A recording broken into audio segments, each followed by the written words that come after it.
I would say the most significant thing about this site is that it was an African American school, and it taught kids for many, many years. And in the school, they had many, many different age groups with one teacher teaching them. The school started back in the 1890s, and it was closed, I think, in 1942 or 44. But in between those years, there were several African American students who came to this school. They mostly walked to school. They lived in the area. They made it. They made it through the rain, the snow, the wind. So it was no excuse for them not to be here. They made it. They've had a few teachers, the first of whom was my grandfather, William Thompson. And the last teacher was Miss Statesman, and her picture is over there on the wall. The school has had as many as, I think, 40 or 50 students here at one time. And because they were all different ages and all different sizes, they were still in this room, and the older kids helped the younger kids, with their studies as well.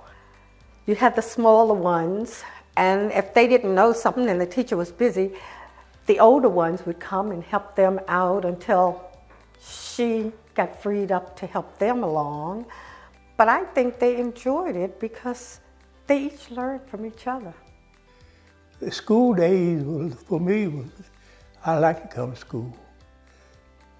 Sometimes I didn't do my homework, and I had to pay for it. Well, I think I was around 30, because I started working long before I went to school.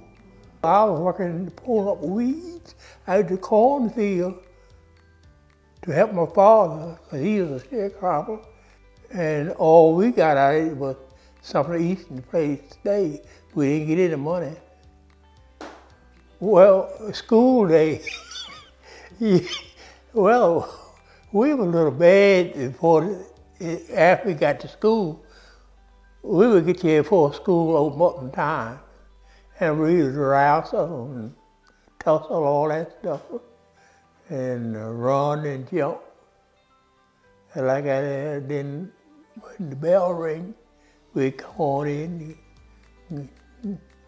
go to the classes, go through that. Then when the recess comes, let out, we'd go out and played volleyball, dodgeball.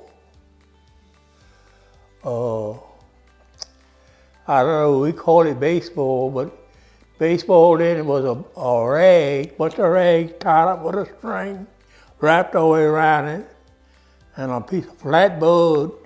You hit it so many times, and next time you hit it, it all fall apart, so you had to wrap it up again and tie a string around it. The big boys had what they call fox and hound. Big boy, well, he'd go somewhere and hide. You turn your back. Then you had to find him and chase him and catch him, running down and hold him. And lots of times, the bell would ring on them while they out in the woods playing.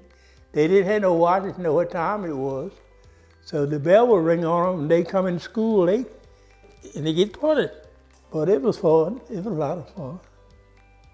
The lunch bucket, this was the lunch bucket. It was a syrup can, a molasses can, and they carried that as a lunch bucket.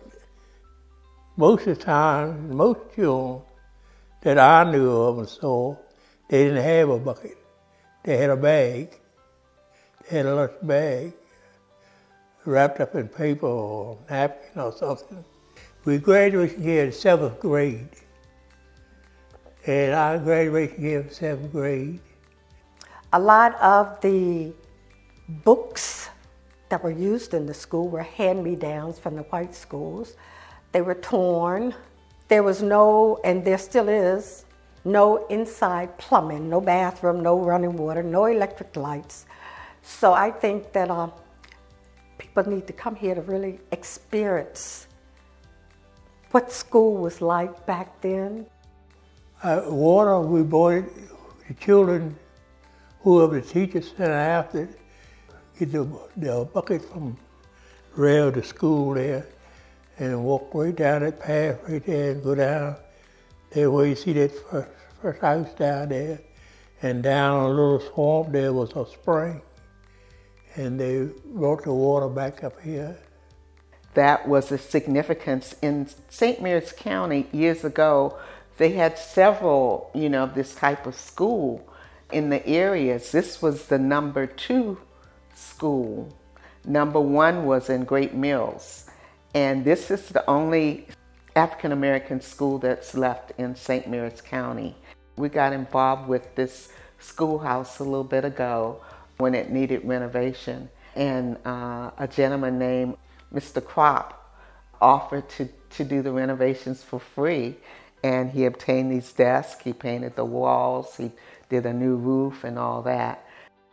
It's ucaconline.org, and there's a drop down, all histories, and you can go to that drop down and pull up information on a lot of the students or the people in St. Mary's County. So you drive by, you can see it.